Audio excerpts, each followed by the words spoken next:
જય શ્રી કૃષ્ણ. એક વખત છે ને સિંહ હરણને પકડી લે છે પાછળથી. હવે હરણને જ્યાં પકડ્યું છે ને તો મોટો ઊંચો ટેકરા જેવો હોય છે અને ટેકરાની નીચેથી નદી જતી હોય છે. હરણને ખબર છે કે સિંહ મને મારી નાખશે. મરવાનું તો બે રીતે છે, નીચે પડીશ તો નદીમાં મરી જઈશ, સિંહ પકડશે તો બી મરી જઈશ. પણ એને એક વિચારે છે કે મરવાનું તો છે જ.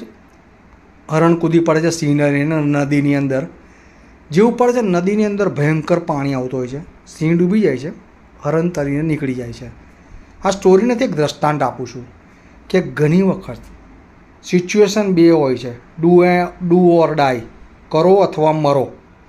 એમાં એક સિચ્યુએશન એવી હોય કે ઘણી વખત નીચે પડવાથી જો તમે બચી જતા હોય ને, જીવી જતા હોય ને, તો નીચે પડવામાં મજા છે. પડીને જ ઉપર અવાય, ઉપરથી નીચે પડીને જ ઉપર અવાય. પણ કોઈ માને છે કે તો ઉપર રહ્યા મારે ઉપરથી જ એની રહેવું છે અને બચવું છે તો શક્ય નથી. તમારી પડતી ચાલુ થઈ હોય તો પડતીમાંથી જ ઉપર અવાય.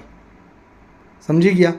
એટલે જિંદગીની અંદર જ્યારે એવી સિચ્યુએશન આવે કે તમે પડવાના છો તો એટલું જોરમાં પડવાનું અને પોતાની જાતને સંભાળવાની કે બચી જવાય, સક્સેસ થઈ જવાય.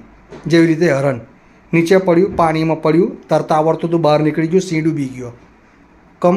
એને વિચારી લીધું કે નીચે પડીશ કાં તો મરીશ કાં તો જીવીશ. પણ એને પોતા પર બિલીવ હતો, વિશ્વાસ હતો કે મેં નીચે પડીશ, મને તરતા આવડે છું, બચીને જતી રહીશ. હરણ બચીને જતું રહ્યું. એટલે જ્યારે પડો ને ત્યારે ચાર રસ્તા તમારા મગજમાં તો આવે ને આવે જ. કારણ કે ભગવાન બધી બારી બંધ કરે ને તો એક તો ખુલ્લી રાખે જ.